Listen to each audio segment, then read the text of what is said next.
आज के इस वीडियो में मैं एक ठो भूत का कहानी सुनाऊंगी। वैसे गला मेरा बैठा हुआ है, छत पे बैठी हूँ तो सोचिए एक ठो भूत का कहानी शेयर कर दूँ। कुत्ते भी भौंक रहे हैं, मेरे को तो डर लग रहा है कहानी सुनाने टाइम। तो एक गांव था, गांव में एक तालाब था। बड़ी छोटी सी एक कहानी है, उतनी लंबी चौड़ी नहीं है, लेकिन फिर भी बताना चाहूँगी। पता नहीं मेरे नानी घर में ये कहाँ पे एक तो तालाब था। मैंने ये सुनी है कहानी, मैं वास्तव में इसके बारे में कुछ जानकारी नहीं रखती हूँ, लेकिन सुनी थी मैं कहानी अपने नानी घर में। नानी घर में वैसे सब कोई नानी घर का स्टोरी समझाते हैं, स्टोरी बताते हैं, लेकिन मैंने भी थोड़ी खांसी हुई है मैंने भी अपने नानी घर ही सुनी थी ये कहानी। वहाँ पे नानी के माँ घर यूपी साइड में एक ठो बांगर करके कोई जगह है, तो मेरी नानी वहाँ के रहने वाले हैं। बांगर में उनका माँ घर है, और जो द्वाबा बोलते हैं, द्वाबा एरिया जो बिहार के बॉर्डर में आता है, तो वहाँ पे नानी का शादी हुआ। तो ये जो स्टोरी है वो बांगर की स्टोरी है, उनके माँ घर की, मेरी नानी के माँ घर की कहानी है। तो सुनी हूँ कि मैंने नानी बता रहे थे कि एक ठो गांव था, और उन्हीं का गांव था। तो गांव में पहले ना तालाब हुआ करते थे, नानी और दादा लोग के टाइम में गांव में तालाब हुआ करता था। तो उसमें एक ठो औरत पानी भरते भरते ना डूब गई थी, उसका पैर फिसल गया, जो क्या मालूम क्या हुआ, तो पैर फिसल गया, अब वो उसी में डूब गई।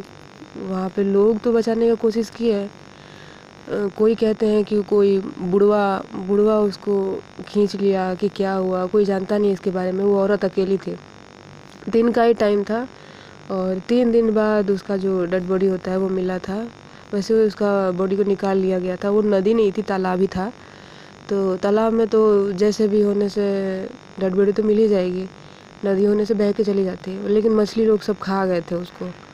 तो क्या हुआ कि कुछ टाइम के बाद कुछ टाइम तक तो सब कुछ नॉर्मल था, लेकिन कुछ टाइम के बाद ऐसा लगा कि वहाँ पे ना वहाँ पे कोई चिल्ला रहा है।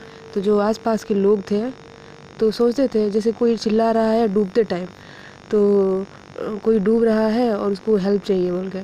तो आसपास के जो लोग थे, नेटुआ बोलते हैं, नेटुआ जो वही लोअर कास्ट के होते हैं वो लोग। नेटुआ एक तरह से वो जो पोखरा होता है ना, पोखरा के आसपास, पोखरा तालाब पोखरा के आसपास ना जो मृत शरीर को जलाया जाता है, तो वो जो जलाने वाले का आदमी होते हैं उनको डोम चमार नेटुआ बोलते हैं।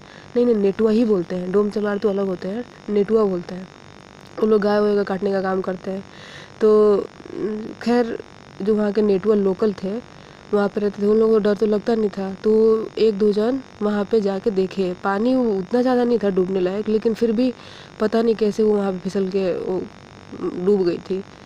तो क्या पता बैलेंस नहीं बना होगा, पानी उनी भर रही होगी, अब क्या पता बुढ़वा खींच लिया उसको। बुढ़वा वो होता है कि मैंने जो पानी में रहते हैं भूत लोगन, उनका किसी भी मैंने बुढ़वा कोई ऐसे बनता है जैसे कि किसी की डूब की मृत्यु हुई हो और वो उसी में रह गया हो, तो वो बुढ़वा बन जाते हैं।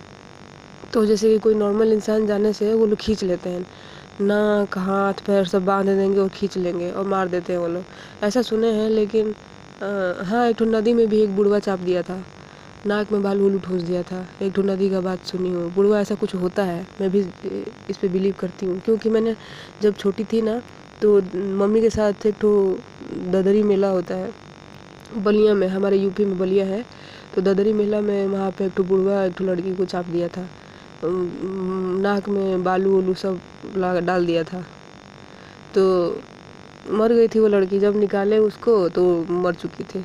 तो चलते हैं अपने असली स्टोरी के पास। तो जब वहाँ पर ना चिल्लाने का आवाज़ आ रहा था तालाब के पास, तो जो लोकल लोग थे वहाँ के नेटुआ लोग, तो वो लोग वहाँ पे आए, तो वहाँ पे कोई नहीं था। लेकिन ना जब नेटुआ लोग वहाँ से चले जाते थे, तो कुछ देर बाद फिर से वही चिल्लाने का आवाज़। लेकिन वो जो नेटुआ लोग थे ना, उन लोगों को ऐसा एहसास हो रहा था कि वहाँ पे आसपास कोई है, लेकिन कोई दिख नहीं रहा था। तो उन लोगों को एहसास हो गया कि वो जो औरत डूब के मरी थी, जिसको बुढ़वा ने खींच लिया था, वही चिल्ला रही है। तो 2-3 दिन बाद क्या हुआ कि एक ठो भैंस तो वैसे गाँव में जितने भी लोग होते हैं गाय को नहलाने के लिए, पानी पिलाने के लिए तालाब में लेके जाते हैं, वही पोखरा तालाब। तो एक तो छोटा सा लड़का था, तो अपनी ना गाय भैंस लोग उनको उसी में तैरा रहा था।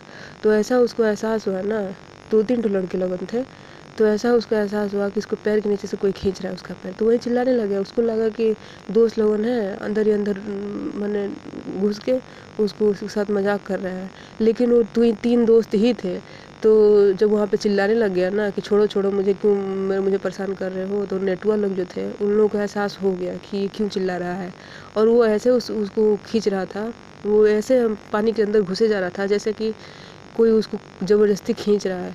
और उस वो लड़का जिसको खींच रहा था, बुढ़वा, उसके 2 दोस्त जो बाकी थे वो तो वहीं पे थे। तो बाद में वो लड़का को एहसास हो गया, जो डूब रहा था उसको एहसास हो गया कि ये कुछ अलग है, क्योंकि जो दोस्त थे उसको तो वो तो उसके सामने ही थे और किसी को कुछ नहीं हो रहा है यार। और ऐसा लग रहा है कि कोई पैर बहुत बड़ा हाथ पैर को उसको खींच रहा है। तो चिल्लाने लग गया। तो जो नेटू वाले थे वही बचाए। तो मुझे लगता है कि जो तालाब पानी में जाए तो ज़्यादा गहरा हो वहाँ नहीं जाए, क्योंकि ज़्यादा गहराई में भी नहीं, किनारे में भी थोड़ा बच के जाए, क्योंकि तालाब में, गाँव में जो तालाब रहता है, पोखरा रहता है, उसमें बुढ़वा जैसे कुछ होते हैं। तो अनुरोध है कि ना जाए वैसा। तो बहुत डरावना था ये लड़का। वैसे बच गया था, लेकिन उसका हाथ पैर सब माटी में धंस गया था। जब वहाँ के लोकल लोग, मछुआरा लोग को बुलाया गया, मछुआरा लोग तो वैसे जल्दी आ नहीं पाए, लेकिन जो नेटुआ लोग थे उन लोगों को तैरना आता था, तो वो लोग उसको, बच्चे को खींच के बचाए। और 4 दिन तक उसका बुखार रह गया था। ऐसा नहीं लग रहा था कि वो बचेगा।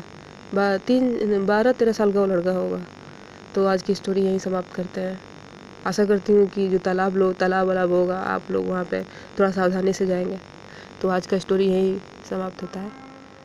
मिलते हैं नेक्स्ट वीडियो में।